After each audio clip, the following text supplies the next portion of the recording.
Hola chicos, bienvenidos a prepararlaselectividad.com. Continuamos con biología y en esta ocasión seguimos hablando de las proteínas y en lo que se refiere a su estructura.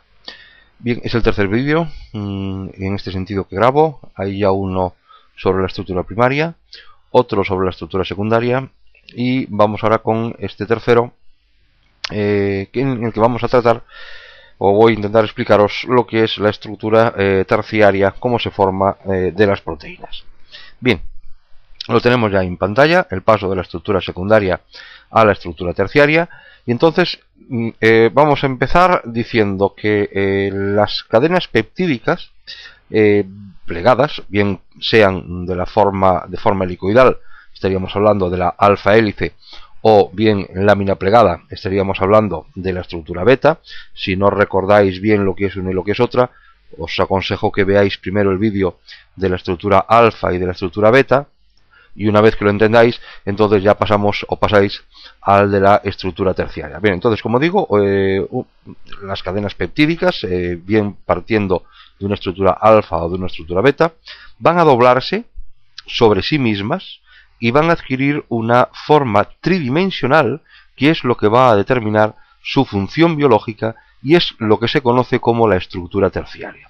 Por lo tanto, la estructura terciaria, definirla es fácil. Es decir, son los doblamientos, ¿vale?, que van a sufrir las cadenas plegadas, bien alfa, hélice, o bien beta, lámina plegada, y que esos plegamientos, de acuerdo a cómo sean esos plegamientos, va a determinar las diferentes funciones biológicas de esa proteína. ¿De acuerdo? Fácil de entender por ahora.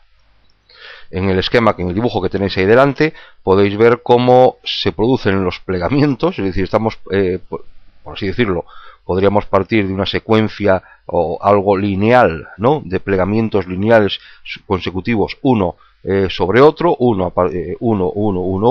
Entonces, ¿qué ocurre en este momento? Ocurre que bien van a sufrir o aparecen plegamientos tridimensionales, es decir, veis el paso de la estructura secundaria a la estructura terciaria, ¿vale?, donde en ese esquema que estáis viendo lo que serían las secuencias en alfa hélice vendrían representadas por esos cilindros, esa especie de cilindros que tenéis ahí en el dibujo, mientras que las flechas vendrían representadas o representarían a las cadenas beta, a las cadenas lámina plegada, ¿de acuerdo?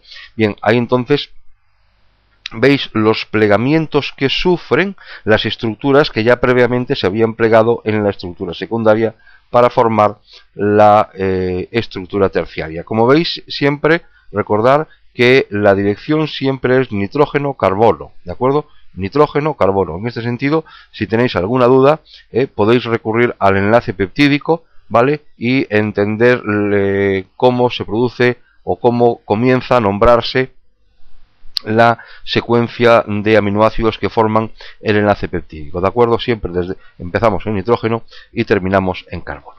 Bien, de lo que se trata ahora de ver, una vez que ya está entendido cómo se forma la estructura terciaria, es cómo se mantiene esa estructura terciaria, ¿vale? Porque algo tiene que haber que estabilice esa estructura para que no se desmorone todo el plegamiento que se acaba de producir. Bien, pues entonces tenemos que, o tenéis que entender que el doblamiento que se está produciendo es como consecuencia, o van a participar directamente los radicales R de los aminoácidos. Es decir, se van a producir interacciones entre los radicales de los aminoácidos que son los que van a permitir estabilizar la estructura terciaria de una proteína. ¿De acuerdo? Como estamos viendo o como veis en el esquema que ya tengo o que ya tenéis ahí en pantalla, ¿vale? Entonces, ¿de qué tipo van a ser las interacciones que se establezcan entre los radicales de los aminoácidos y que a la postre son los que permiten que no se produzca un desmoronamiento en la estructura terciaria? Pues vamos a tener 4 tipos, y los 4 tipos los tenéis ahí marcados, con la A, con la B, con la C y con la D. ¿De acuerdo? Bien, podemos hablar de interacciones electrostáticas, ¿vale? Interacciones electrostáticas que se van a producir entre cadenas R, entre sí, cadenas R que tengan carga eléctrica opuesta, sería el ejemplo A, con la letra A que tenéis ahí en el dibujo. Veis que hay una interacción electrostática como consecuencia de la carga positiva del grupo amino y la carga positiva negativa del oxígeno del grupo carboxilo, ¿vale? Ahí tendríamos la primera interacción o primera forma de estabilizar una estructura terciaria. Letra B. La letra B sería mediante puentes de hidrógeno. Ya sabemos lo que es un puente de hidrógeno por otros vídeos que ya he dado, hemos visto. Si queréis o si tenéis duda del puente de hidrógeno, pues tendríamos que ir a los principios inmediatos, inorgánicos, el estudio del agua, ¿vale? En ese vídeo os explico cómo es o cómo se forma un puente de hidrógeno y qué es el puente de hidrógeno. Entonces, como digo, se establecen puentes de hidrógeno entre las cadenas R, evidentemente tienen que ser polares, ¿vale? Para que se pueda establecer otro tipo de interacción. La letra C. La letra C podríamos hablar de interacciones hidrofóbicas. Son enlaces de Van der Waals, ¿vale? Que se establecen entre las cadenas R apolares situadas en el interior de la molécula. Y el cuarto tipo de interacción que se puede establecer es mediante los enlaces disulfuro, está marcado con la letra D, y que es necesario el azufre y que se va a producir entre dos moléculas de cisteína que se encuentren enfrentadas. Como veis entonces, quienes se encargan de estabilizar una estructura terciaria son los radicales de los aminoácidos. ¿Y cómo lo pueden hacer? Lo pueden hacer de las cuatro formas, ¿vale?, que os acabo de explicar. ¿De acuerdo? Bien, de aquí se deduce inmediatamente que debido a que son los enlaces entre los grupos R, entre los radicales de los aminoácidos, los que van a estabilizar la forma espacial de esta proteína, es decir, la estructura terciaria de esta proteína, pues tenemos que decir que, claro, que esto va a ser diferente para cada proteína. ¿Por qué? Porque los aminoácidos van a ser diferentes y, por lo tanto, su actividad biológica también va a ser diferente. Porque depende de estos plegamientos, depende de esta conformación que tenga la estructura terciaria, va a depender la actividad biológica de esa proteína. De tal manera que un cambio que se produzca en la posición de un aminoácido va a alterar lógicamente los plegamientos que pueda sufrir esa cadena peptídica y, por lo tanto, si cambian los plegamientos va a cambiar la conformación y desde luego va a cambiar también la actividad, o va a cambiar o la va a perder. ¿De acuerdo? Cualquiera de las dos posibilidades.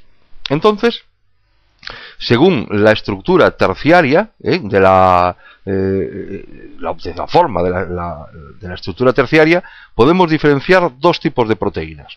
Podemos hablar de proteínas globulares o podemos hablar de proteínas fibrosas.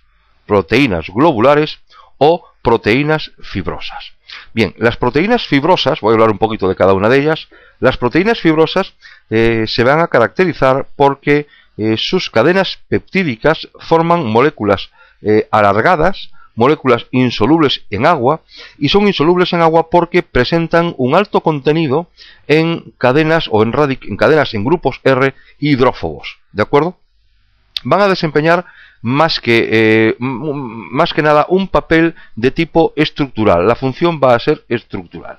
Y aquí los ejemplos que os voy a decir son tres.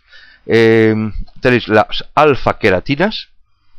Las alfa-queratinas se originan en el interior de las células epidérmicas de la piel y van a ser los principales componentes del pelo, de la lana, de las plumas, uñas, ¿de acuerdo? Y presentan en su estructura, mejor dicho, la estructura terciaria procede de una alfa-hélice, ¿de acuerdo? La estructura secundaria es alfa-hélice. Bien, otro tipo de proteínas fibrosas son las fibroínas. Las fibroínas son las proteínas que forman los hilos de la seda y las telarañas que forma la araña. ¿De acuerdo? Y un tercer tipo de proteína fibrosa es el colágeno. El colágeno es la proteína fundamental del tejido conectivo. Es un caso, vamos a decir, medio particular, ya que sus cadenas son helicoidales, es decir, proceden en teoría de la alfa-hélice, pero están, en vez de enrollarse hacia la derecha, van a tener un enroscamiento hacia la izquierda. ¿De acuerdo? ¿Se entiende bien? Esta es la diferencia, si queréis, un poco estructural, que diferencia al colágeno del resto de proteínas. Por eso digo que es un caso un poco más particular. Esto en cuanto a las proteínas fibrosas. Vamos ahora con las proteínas globulares. Bueno, estas proteínas se caracterizan porque las cadenas peptídicas se enrollan sobre sí mismo de forma y manera muy compacta, dando lugar a moléculas casi esféricas. ¿Veis ya la primera diferencia, o una diferencia con respecto a las fibrosas? Las fibrosas decíamos que se caracterizaban por formar moléculas alargadas, mientras que en las proteínas globulares se caracterizan por dar moléculas casi esféricas. Bien, son como norma general solubles en agua y desempeñan funciones pues desde una función enzimática, desde una función transportadora, desde una función hormonal, desde una función de defensa como anticuerpos, ¿de acuerdo? Son varias de las funciones que pueden desempeñar este tipo de proteínas. Bien, un ejemplo de proteína globular y de lo que os voy a hablar un poquito, es la mioglobina. La mioglobina se encuentra en las células musculares y la función que tiene es en almacenar oxígeno. ¿De acuerdo? Ahí tenéis en el esquema de lo que sería esta proteína. Bien, la mioglobina está formada por una cadena peptídica. En total serían 153 aminoácidos. Se halla plegada de modo muy compacto y en esta cadena plegada se distinguen 8 segmentos, ahí los tenéis en la figura, 8 segmentos, cada una de esas líneas rectas serían los segmentos de los que os estoy hablando, 8 segmentos relativamente rectos, interrumpidos por sus curvaturas correspondientes, que es lo que da lugar a los diferentes plegamientos. Yo creo que se ve perfectamente lo que estoy intentando explicaros, es decir, los 8 segmentos, primero los 153 aminoácidos plegados de forma muy compacta, esos plegamientos nos llevan a que aparezcan los 8 segmentos que veis ahí en la figura, ¿vale? Con sus curvaturas correspondientes, evidentemente, para dar lugar a los diferentes plegamientos. Cada segmento recto, ¿vale? De esos que veis ahí, de los 8 que veis ahí, está constituido por una porción de alfa hélice y en las curvaturas es en donde se localizan los aminoácidos incompatibles con la formación de la alfa hélice. ¿Os acordáis cuando hablábamos de la estructura primaria? Bueno, si no os acordáis podéis recurrir al vídeo donde os lo explico que en la estructura primaria los grupos R no intervienen directamente en la estabilización de la molécula. Lo que podrían hacer era desestabilizarla. De tal manera que cuando son grandes, cuando son voluminosos, cuando tienen carga, ¿de acuerdo? Se produce, os decía, que se produce una interrupción en la secuencia de la alfa hélice. Hay como una especie de, pues, vamos a decir, de una irregularidad en cuanto a la disposición de los aminoácidos, no se disponen regularmente, y cuando cesa o cuando vuelven de nuevo los aminoácidos que son compatibles, es decir, aquellos que no tienen carga, los radicales no tienen carga o son más pequeños, entonces es cuando de nuevo continúa la secuencia del alfa hélice. Bien, pues entonces aquí viene un ejemplo claro de lo que os explicaba en la estructura primaria. Es decir, cada segmento está formado por una porción de alfa hélice, pero llega el momento en que esa porción de alfa hélice se va a encontrar con unos aminoácidos que son incompatibles con esa estructura, bien por tamaño o bien por carga. Por lo tanto se produce un plegamiento, y una vez que el plegamiento cesa, vuelve de nuevo a continuar la estructura de alfa hélice con los aminoácidos que sí son compatibles con ella. ¿De acuerdo? Espero que se entienda bien esto. Si no, ya digo, recurrir al vídeo de la estructura primaria, donde ahí lo explico y lo entenderéis perfectamente. Entonces, continuamos. Como decía, entonces esta cadena se halla unida a una molécula llamada grupo hemo. Grupo hemo lo tenéis también ahí ahora mismo en pantalla. El grupo hemo consta de 4 anillos unidos entre sí y con un ion ferroso, un hierro más 2, que se localiza en el centro, tal como tenéis en el dibujo. A este ion se une también una molécula de oxígeno. Deciros también que el grupo hemo se localiza en la hendidura o depresión de la molécula. Lo veis ahí, el grupo hemo en el dibujo donde se encuentra localizado dentro de la estructura terciaria de la mioglobina. Bien, la mioglobina solo presenta un tipo de estructura secundaria, y digo esto porque la mayoría de las proteínas globulares van a presentar o pueden presentar al mismo tiempo, de forma simultánea, en sus cadenas peptídicas, tanto estructuras de tipo alfa hélice como tramos con estructuras de tipo beta. ¿De acuerdo? Bueno, algunas combinaciones de estas dos estructuras son muy estables. Esto explica que aparezcan en distintas proteínas, ¿vale? A estas combinaciones se les denomina dominios estructurales y van a desempeñar funciones muy similares en las proteínas donde se encuentran, ¿de acuerdo? Bueno, pues esto es el tema que, bueno, con la explicación de la mioglobina. Es el vídeo de la estructura terciaria, ¿vale? Es un vídeo, bueno, un poquito más largo que el de la estructura secundaria y el de la estructura primaria, pero, bueno, espero que lo entendáis bien, ¿vale? Y, bueno, pues como siempre, gracias por ver los vídeos y gracias por estar ahí.